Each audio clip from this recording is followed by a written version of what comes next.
Bab 35. Keadaan berbalik.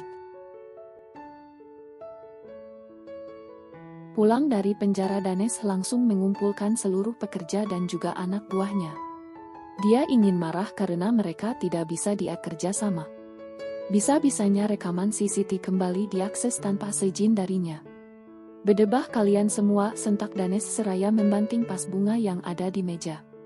Sontak semua orang pun terkejut, karena baru kali ini mereka melihat kemarahan Danes yang begitu mengerikan. "Kenapa tidak ada yang memberitahuku sebelumnya, ha? Apakah kalian pikir kasus ini bercanda? Gapin telah membunuh ayahku dan kalian malah membantunya bebas," sambung Danes. Dia sama sekali tak berkaca, karena sebetulnya dialah dalang di balik semuanya. Dia hanya menyalahkan Gapin dan Gapin.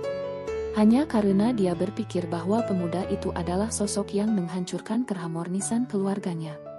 Bahkan sampai membuat sang ibu memilih jalan perselingkuhan demi membalas sakit hati kepada ibu Gapin. "Siapa yang bertanggung jawab atas CCTV?" tanya Danes dengan mata yang menajam, seperti seekor singa yang siap melahap hidup-hidup. "Tuan, tenangkan dirimu dulu," ujar asistennya, karena ia tahu semua orang sedang ketakutan sekarang. "Kamu menyuruhku tenang. Di saat pelaku yang menghancurkan keluargaku bebas, kamu menyuruhku tenang," balas Danes dengan suara penuh penekanan. "Tapi kalaupun Anda marah-marah, semuanya tidak akan mengembalikan keadaan. Lebih baik Anda hubungi Nyonya Margin, bicara dengan beliau, siapa tahu Nyonya Margin memiliki solusi." Pria itu masih berusaha menenangkan Danes, karena jujur saja dia juga takut untuk menghadapi kemarahan tuannya. Mendengar nama Margin disebut, seketika otak Danes kembali berjalan dengan normal. Benar apa yang dikatakan asistennya, lebih baik dia menghubungi sang ibu untuk rencana berikutnya. Danes menatap semua orang yang senantiasa menundukkan kepala di hadapannya. Lalu tanpa permisi dia melangkah keluar untuk pergi ke perusahaan, membuat semua orang bernapas dengan lega. Danes sudah berusaha menghubungi sang ibu, tetapi nomor Margin sedang tidak aktif. Membuat perasaannya bertambah jengkel. Dan di saat-saat seperti ini hanya minuman dan benda bernikotin yang dapat menenangkannya. "Rick, ambilkan minumanku di lemari," ucap Danes memerintahkan asistennya. "Baik, Tuan." Pria bernama Arik itu pun langsung patuh, dia mengambil satu botol anggur lengkap dengan gelasnya. Namun, Danes memilih untuk meminum minuman itu langsung dari botolnya. Sampai sore hari hanya itu yang dia lakukan, karena dia sedang tidak fokus untuk bekerja. Tok tok tok. Pintu ruangan Danes tiba-tiba diketuk. Arik yang selalu sigap, sontak membuka benda persegi panjang itu. Karena sang tuan sedang tidak ingin diganggu. "Ada apa? Bukankah kamu sudah tahu kalau tuan sedang tidak menerima klien? Lagi pula sebentar lagi jam kantor habis," ujar Arik saat melihat seorang wanita yang menjabat sebagai resepsionis berdiri di depannya. "Maaf, Tuan, tapi di bawah ada pihak kepolisian yang ingin bertemu dengan Tuan Danes," jawab wanita itu apa adanya. "Apa? Pihak kepolisian? Mau apa mereka?" Katanya mereka membawa surat penangkapan Tuan Danes atas dugaan pembunuhan berencana terhadap Tuan Erjan. Arik langsung terhenyak, bukannya mendapat solusi atas apa yang terjadi hari ini. Keadaan justru berbalik, karena Danes malah dijadikan sebagai tersangka. "Ada apa, Rick?" tanya Danes dengan rasa pusing yang memenuhi kepalanya. Dia merasa sedikit mabuk. Arik meminta resepsionis itu untuk kembali ke bawah, sementara dia berjalan mendekati Danes. "Tuan, ada berita buruk." "Hah, berita buruk? Berita apa?" tanya Danes dengan kening yang mengerit. "Di bawah ada polisi, dan Anda ditetapkan sebagai tersangka atas pembunuhan Tuan Erjan," jawab Arik yang membuat mata Danes langsung melebar seketika. Dengan tubuh yang sempoyongan dia bangkit lalu mencengkram baju Arik. "Jangan bicara omong kosong, itu tidak mungkin." "Mungkin saja, karena saya yang melaporkanmu," ucap seseorang yang saat itu membuka pintu ruangan Danes. "Kau?" tunjuk Danes dengan tatapan tak percaya. "Ya, setelah ini Anda akan menjalani pemeriksaan. Jadi, saya harap Anda tidak akan kabur, Tuan Muda," balas Alex seraya menunduk sopan. Bab 36. berusaha kabur. Danes benar-benar tak menyangka kalau ternyata Alec bersekutu dengan Gavin untuk menghancurkannya. Seketika rasa pusing yang mendera kepalanya langsung hilang begitu saja. Berganti dengan api kemarahan yang naik hingga ke puncak ubun-ubun. Dia terus menggeleng, tak ingin berakhir di penjara. Bejat. Jangan bilang kamu juga ingin menguasai harta Daddy, jadi kamu bekerja sama dengan anak haram itu, teriak Danes, tak kenal rasa hormat lagi pada Alec. Karena dengan teganya pria itu menjadikan dia sebagai tersangka.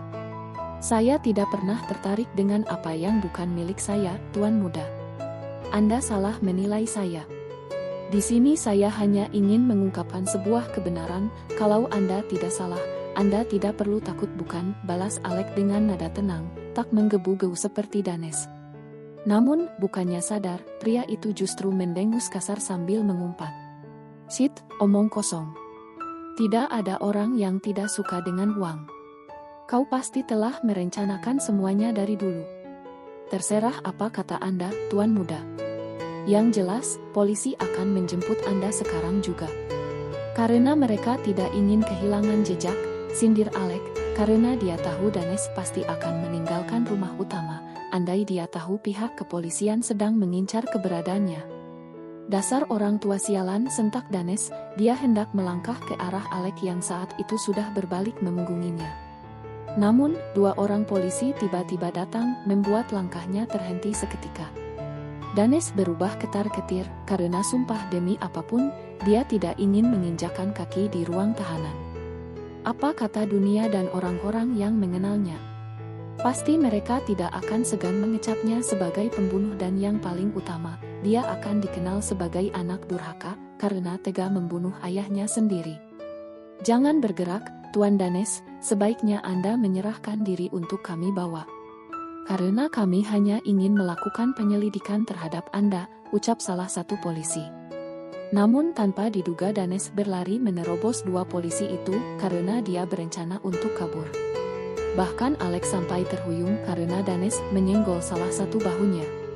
Hei, jangan lari, teriak dua polisi itu kompak, lalu mereka mengejar tak kalah sigap.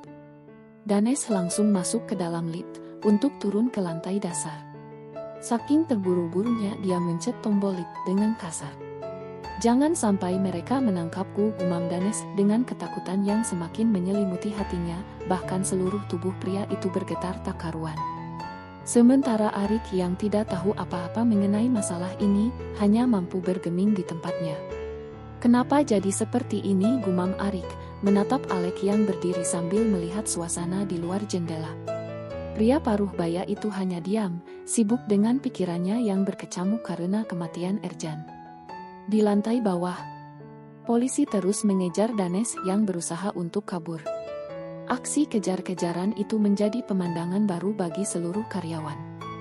Hingga tak ada satu orang pun ingin melewatkan Dor.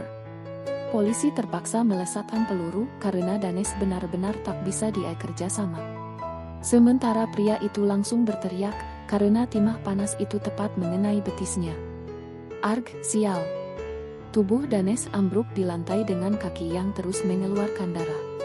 Sementara dua polisi tadi langsung meringkusnya dengan mengaitkan borgol di kedua tangan Danes. Anda harus ikut kami untuk dimintai keterangan, ucap polisi. Danes ingin meronta, tetapi nyatanya tidak bisa. Lepaskan aku tidak bersalah.